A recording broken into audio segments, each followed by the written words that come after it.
तुम्ही म्हणत असाल आता कुठं चालला हो, आणि आपला भाचा पण आलता, तो पण आपल्या मागं लागलेला, मला पण यायचं आहे. त्याला म्हणलं थांब आलो माघारी लगेच. आणि आपल्याला जायचं होतं लांब. मग आपण पोचलो. सगळ्यात आधी पेट्रोल पंपावरती घेतलं, पेट्रोल टाकून टाकी फुल केली, कारण आपल्याला बरंच लांब जायचं होतं. आणि पोचलो आपण बघा बघता बघता वेळात. तुम्हाला तर आत्ता समजलंच असेल आपण कुठं चाललो आहे. आपण चाललो होतो पुण्याला. आणि आपण लागलो बोगद्यात. बोगद्यात लागलो, लय बरं वाटलं, कारण ऊन असलं खतरनाक होतं. इथंच तेवढं बरं वाटतं. हा विषय बघितला आहे का तुम्ही? नवीन मंदिर झालं, जायचं इथं एक दिवस आपल्याला. तर कात्रजचा बोगदा केला पास आपण, आणि पोचलो वारजात, आणि जाऊन थांबलो. आपल्याला न्यायला येणार होते बघा शेट. तुम्ही त्यांना बघितल्याच ओळखचा.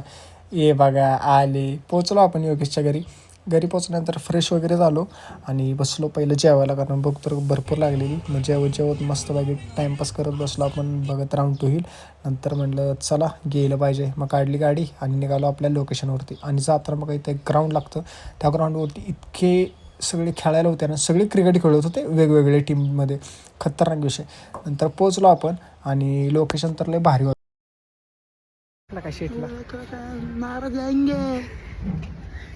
शेट योगेश खळकदार.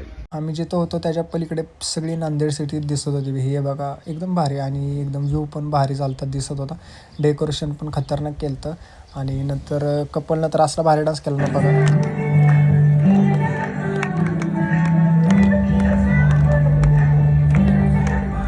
नंतर आपलं शूट झालं की मग मस्तपैकी जेवलो की गेलो घरी. आणि माझा मोबाईल झाला तर ऑफ. घरी गेल्यावर चार्जिंगला लावला, आणि मग म्हणलं हे बघा शेड बसलेलं काम करत, म्हणलं चला आता झोपावं.